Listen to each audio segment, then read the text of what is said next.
Assalamualaikum, Sampurasun. Bertemu kembali di Sorot Kabar Kadin Jabar. Hari ini kita akan kembali berbincang-bincang tentang seputar Kadin Jawa Barat. Dan kebetulan di tempat kami sekarang sudah hadir Ibu Fety. Ya, selamat datang Bu Fety. Selamat datang. Bu Fety ini Ketua Kadin Kota Sukabumi. Ya, selamat datang juga Ibu Afidah, Ketua Kadin Kota Cirebon. Kabupaten Cirebon. Oh, Kabupaten Cirebon, maaf ya. Kita akan berbincang-bincang dengan Ibu Fety dan Ibu Afidah berkaitan dengan kita pengen tahu juga kenapa Ibu Afidah memilih di pelaksanaan Muprop yang dilaksanakan di Bandung di Preanger gitu kan ya, termasuk juga Ibu Afidah. Karena kan kita bersama tahu bahwa Muprop Kadin itu kan ada dua, ada di Bogor dan ada di Bandung gitu kan ya. Dan saya juga sempat mendengar Ibu Fety ini kan sempat datang ke Bogor gitu ya, sampai betul. Akhirnya kembali ke Bandung dan memutuskan untuk mengikuti Muprop di Bandung gitu ya. Nah, pemirsa barangkali pengen tahu ya. Silakan waktu dan tempat Bu Fety untuk diceritakan. Oke, terima kasih atas waktunya Pak Adekos. Ya betul. Saya pada saat itu pernah ke Bogor karena memang pada saat itu ada pemberitahuan ada Muprop, tapi kita juga nggak tahu. Itu nggak jelas alamatnya, di mana tempatnya dan waktunya. Hanya pada saat itu kita harus ke Bogor. Dan pada di jam sore hari kita mendapat undangan untuk di Bandung, Muprop. Oke, ada Muprop di Bandung ya. Bandung di Preanger. Sore hari tanggal berapa? Sore hari tanggal 23. 23 ya kan, Mupropnya kan tanggal 24 ya. Betul. Iya. Nah itu jelas tempat dan waktunya jelas. Dan pada saat saya sempat di Bogor sampai jam malam ya pada waktu itu, akhirnya saya memutuskan untuk balik kanan ke Bandung. Balik kanan ke Bandung. Karena jelas waktu dan tempatnya sudah jelas. Jadi saya balik ke Bandung pada saat itu. Kenapa tidak saya cari yang jelas? Oke. Mungkin bisa diceritakan lebih lebih mendalam lagi nih ya Bu Fety berkaitan dengan Bu Fety pada akhirnya mengambil keputusan mengikuti Muprop yang di Bandung nih ya. Alasannya kira-kira apa ini Bu Fety? Karena hati ya. Oke. Pada saat itu feeling saya sempat galau ya. Sempat galau. Dan karena memang saya adalah produknya Pak Agung, caretaker Pak Agung, Kadin Jabar dan Pak Agung ya. ada di Bandung, saya ke Bandung. Seperti itu. Ya, alasannya itu ya. Ya. Tapi tentunya juga barangkali terkait dengan proses ADART yang dilalui oleh pelaksanaan Muprop yang di Preanger di Kadin Jawa Barat pun juga itu juga menjadi salah satu alasan Bu Fety juga ya, sudah bahwa jelas itu. Muprop yang dilaksanakan di Preanger itu adalah sesuai mengikuti dengan proses aturan ya. Betul, sesuai dengan aturan ADART dan PO-nya yang ada di Kadin Kota Sukabumi, Kadin Kamar Dagang dan Industri. Siap. Aturannya itu seperti itu. Bu Afidah barangkali bisa cerita. Terima kasih Pak Dekos atas kesempatan waktunya. Saya ingin menceritakan kenapa saya sampai bisa memilih dengan Muprop di Bandung. Karena sebelumnya itu prosesnya memang cukup panjang ya. Kalau saya amatin kurang lebih 1 tahun lah komplit itu berkepanjangan. Setelah saya hadir di Kadin Indonesia pada tanggal 30 Juni, kemudian tanggal 17 September, September gitu kan. Kita semua hadir untuk mendapatkan kepastian sebetulnya dari Kadin Indonesia gitu. Bahkan di saat itu kita juga membuat kesepakatan bersama dengan Kadin Indonesia bahwa Muprop itu yang sah itu adalah SK yang dikeluarkan oleh Pak Ketum Cucu dan Ketua Caretaker Bapak Agung Suyana. Dari itu setelah pada saat dari kesepakatan itu memang kita tanggal 17 itu bisa membatalkan untuk yang di tanggal 18. Jadi kita yang ada di barisan Caretaker Pak Agung alhamdulillah kita tidak menghadiri saat itu tuh. Cuman dari kesepakatan itu bahwa Musprop itu akan dilaksanakan pada tanggal setelah minta waktu tanggal 22 sampai 24. Dari tanggal 22-24 itu silakan, tapi ada di poin yang kedua itu dari dari kesepakatan itu bahwa kita Musprop dilaksanakan sesuai dengan anggaran dasar rumah tangga dan PO Kadin. Itu kalau terpenuhi gitu. Nah, pada saat saya perhatikan di tanggal 22 tidak ada gitu kan, tahu-tahu di tanggal 23 saya terima tuh masalah undangan. Itu pun juga undangan itu saya terima dari grup gitu loh. Dari WA grup. Itu yang Muprop yang di mana tuh Bu undangan tuh? WA grup yang Musprop yang di di Bogor. Yang di Bogor. Gitu. Yang di WA grup itu, ya. Gitu. Saya antara yakin dan tidak yakin saat itu, gitu kan.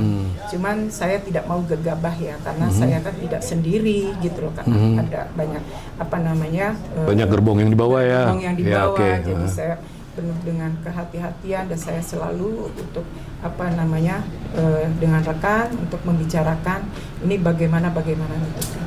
Pada saat tanggal 23 itu saya sore itu sebelum ada keputusan tuh kita memang sih sempat ya dengan Bu Peti terus gitu kan. Komunikasi ya. Komunikasi gitu. Tiba-tiba sampai jam 3:30 lah saya dapat kabar, Bu hadir ke Bogor gitu kan. Kita dari Cirebon kan jauh ya. Jam berapa harus kumpul? Pokoknya sekarang kata gitu. Saya bingung kalau ke Bogor gitu kan dengan kondisi apalagi di situ undangan kan kemana saya harus melangkah, tempat juga tidak ada, tidak tahu kan. Waktu itu masih belum jelas ya belum tempat jelas, ya. Gituin gitu loh. Begitu ada, sudahlah kalau gitu kan ada yang ke Bandung, ada yang ke Bogor. Gitu. Akhirnya saya lebih memilih ke Bandung gitu. Kenapa ke Bandung? Karena ke Bandung kita dekat gitu loh. Kalau Cirebon Bandung dekat. Kalau Cirebon Bogor kan proses perjalanan juga ngituin lumayan jauh. Ya. Jadi saya sepakat dengan rekan saya, udah kita hadir di ini aja di Prenger ya. Gitu. Tapi pada saat itu saya juga belum tahu kalau akan ada Musprop. Maksudnya Musprop yang di Bogor itu benar-benar kita belum tahu. Jadi pada saat kita malamnya kita ada rapat gitu ya. Besok paginya kita ya alhamdulillah bisa hadir gitu kan undangan dari Ketua Karateker Pak Agung Sriama yang di Bandung ya. Yang di Bandung gitu. Jadi kalau di Bandung gitu kan itu prosesnya sih sudah menurut saya sudah betul-betul ini ya sesuai dengan aturan gitu.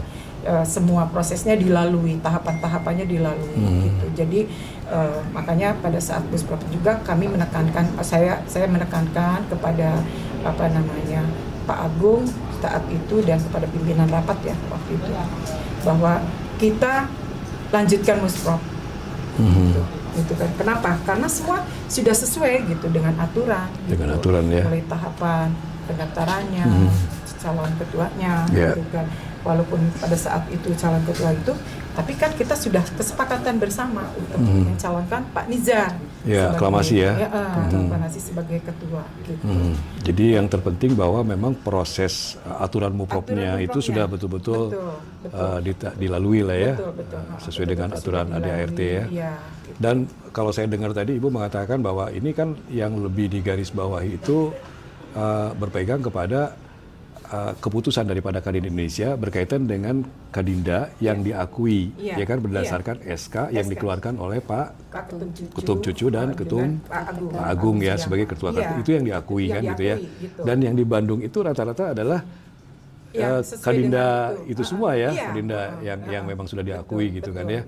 Jadi itu pun juga menjadi bagian daripada memang proses yang memang tidak menyalahi sesuai dengan aturan gitu kan ya. Oke. Nah, kurang lebih berarti kan kalau yang disampaikan Ibu sama dengan yang Ibu Peti ya, disampaikan juga gitu ya, bahwa pengambilan keputusan memilih mengikuti MUPROP di Bandung di Preanger pada tanggal 24 September 2025 itu dengan pertimbangan karena memang proses yang dilaluinya selain jelas, waktunya jelas gitu kan ya, tanggalnya jelas, jamnya juga jelas, pesertanya juga jelas gitu ya, proses aturan yang dilaluinya pun juga semua sesuai dengan ADART dan PO kan gitu ya, sehingga mengambil keputusan memilih di Preanger kan gitu ya. Nah, sekarang ini adalah kan sebetulnya ini kan sudah sangat berlarut habis 1 tahun ya Bu ya.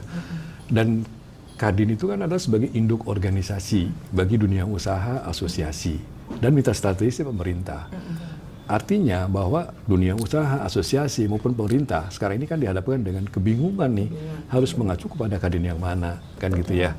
Nah, dan itu juga barangkali dihadapi juga masalah itu adalah pengurus ya, baik tingkat provinsi, kota maupun kabupaten. Karena barangkali di kabupaten juga akan mengalami yang sama, Kadin yang mana yang benar itu gitu kan ya. Nah, bisa nggak disampaikan kira-kira apa nih yang menjadi harapan dan kenapa sih kendalanya, kenapa sih bisa seperti ini sampai berlarut-larut gitu loh ya. Terus juga barangkali apa yang menjadi harapan Ibu sebagai Ketua Kadin Kota Sukabumi dan Bu Afida sebagai Ketua Kadin Kabupaten Cirebon ya, berkaitan dengan waktu yang sudah cukup lama sampai dengan sekarang masih belum ada kejelasan, Kadin Jawa Barat masih gonjang-ganjing ya. Silakan Bu Peti barangkali bisa dijelaskan. Iya, ya, karena memang tadi seperti apa yang dibilang Pak Dekos, ini luar biasa semenjak saya dulu mengikuti Kadin, panjang ini acaranya, permasalahan yang ada ini ya, dinamis sekali. Yeah. Jadi harapan saya adalah terutama ini mohon maaf banget nih untuk Pak Anindya sebagai Ketua Kadin Indonesia, juga sahabat saya, kalau bisa menentukan sikap dengan tegas terhadap yang ada permasalahan ini di Kadin ya. Karena intinya kita Kadin Kota Sukabumi bingung, semua juga bingung sih, Kokap juga ya. Tapi kalau dengan Pak Anindya sudah mau turun terhadap menyelesaikan permasalahan ini, insya Allah ini akan segera selesai. Itu harapan saya, Pak Anindya menentukan sikap tegas terhadap menyelesaikan permasalahan ini yang dihadapi di Kadin Jawa Barat ya. Jawa Barat. Betul. Bu Afida, kira-kira bagaimana nih? Kalau saya mengikuti udah terlalu lama ya Pak. Jadi dibilang udah capek juga udah ya. Capek dan lelah sebetulnya. Lelah ya. Gitu ya. Apalagi Kabupaten Cirebon sendiri kan sebetulnya Pak lagi banyak-banyaknya pembangunan ya. Ada dengan kawasan industrinya apanya.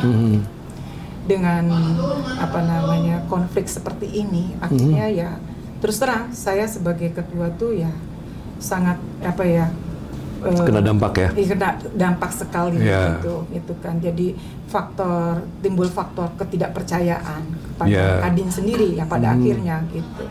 Makanya saya tuh berharap kepada Kadin Indonesia khususnya Pak Ketua Anindya ya, Pak Ketua Anin gitu, untuk segera bisa menyelesaikan, bisa segera bersikap tegas. Karena apa?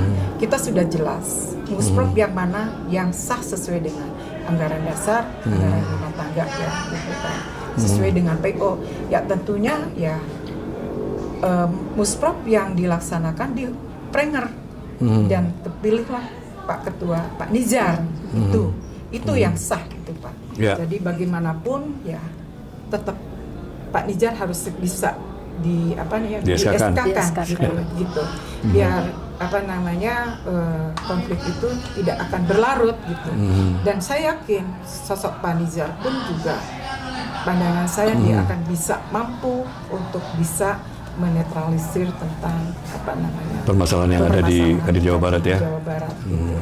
Biar kami juga di daerah bisa bisa menjalankan organisasi Kadin itu lebih enak ya Pak ya.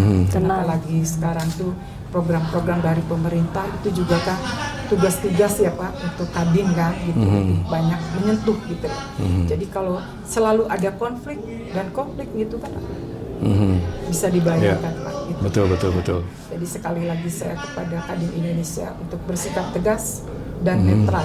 Mengambil langkah cepat, Mengambil langkah ya. cepat. Oke. Jangan terus berlarut-larut. Itu saja. Siap. Oke. Demikian Baraya Sorot Kabar Kadin Jabar, ya. Sudah kita dengarkan bersama bincang-bincang saya dengan Ketua Kadin Kota Sukabumi dan Ketua Kadin Kabupaten Cirebon, ya. Artinya curahan hati dari para ketua Kadin di daerah itu beberapa kali kami melakukan podcast, kurang lebihnya adalah sama. Jadi berharap bahwa Kadin Indonesia dalam hal ini Pak Anindya Bakri itu juga melihat permasalahan yang ada yang sudah cukup berlangsung lama di Jawa Barat ini, yang perlu diberikan sikap tegas dan cepat gitu kan, supaya ini jangan terus berlarut. Kenapa demikian? Karena dunia usaha, asosiasi, pemerintah itu mereka juga semua bingung, tidak hanya di tingkat Provinsi Jawa Barat tetapi juga di tingkat kota kabupaten mereka juga bingung, mana Kadin yang benar, mana Kadin yang bisa dijadikan sebagai mitra. Untuk itu jika Pak Anindya memang sayang dengan Kadin ini, maka harapan kami adalah bahwa Pak Anin segera mengambil keputusan cepat, ya, berkaitan dengan pengambilan keputusan mana yang memang layak ditentukan untuk menjadi Ketua Kadin Jawa Barat, yang tentunya juga tidak mengabaikan aturan ADART dan PO, karena memang itulah yang menjadi sandaran kita sebagai pengurus Kadin Jawa Barat. Demikian barangkali bincang-bincang kita, ya, sebelum kita tutup, ya, podcast ini. Saya mohon Ibu Feti closing statement, ya. Setelah itu dilanjut Ibu Afida juga, ya. Enggak Bu Feti closing statementnya? Ya, siap. Kepada Bapak Ketua Kadin Indonesia, Bapak Anindya Bakri, saya mohon untuk ketegasannya dalam menyelesaikan permasalahan yang ada di Kadin Jabar Provinsi Jawa Barat. Oke, lanjut Bu Afida. Baik, kepada Kadin Indonesia, khususnya Bapak Anindya Bakri selaku Ketua Kadin Indonesia, saya dengan sangat berharap sekali untuk bisa menyelesaikan konflik yang ada di Kadin Jawa Barat, karena Kadin Jawa Barat itu adalah Kadin yang betul-betul luar biasa, gitu. Jadi kita yang di daerah pun juga bisa menjalankan program sesuai dengan yang diberikan kepada Kadin Indonesia ke Kadin daerah. Dengan situasi yang kondusif lah, ya. Situasi yang kondusif. Oke, baik. Terima kasih Ibu Sama-sama, Feti, Pak. terima kasih Bu Afida, Sama-sama. ya. Semoga yang menjadi harapan ibu-ibu sekalian ini bisa didengar, ya, khususnya oleh Ketua Kadin Indonesia, tetapi juga ini menjadi satu tambahan informasi buat warga masyarakat, ya, berkaitan dengan situasi kondisi Kadin yang memang sekarang sedang gonjang-ganjing. Itu karena sebab apa, ya? Dari versi yang kami bisa sampaikan kurang lebihnya adalah seperti yang disampaikan oleh para ketua Kadin Kota Kabupaten, ya, yang barusan Baraya dengarkan. Demikian yang dapat disampaikan. Terima kasih. Wassalamualaikum warahmatullahi wabarakatuh. Waalaikumsalam warahmatullahi wabarakatuh.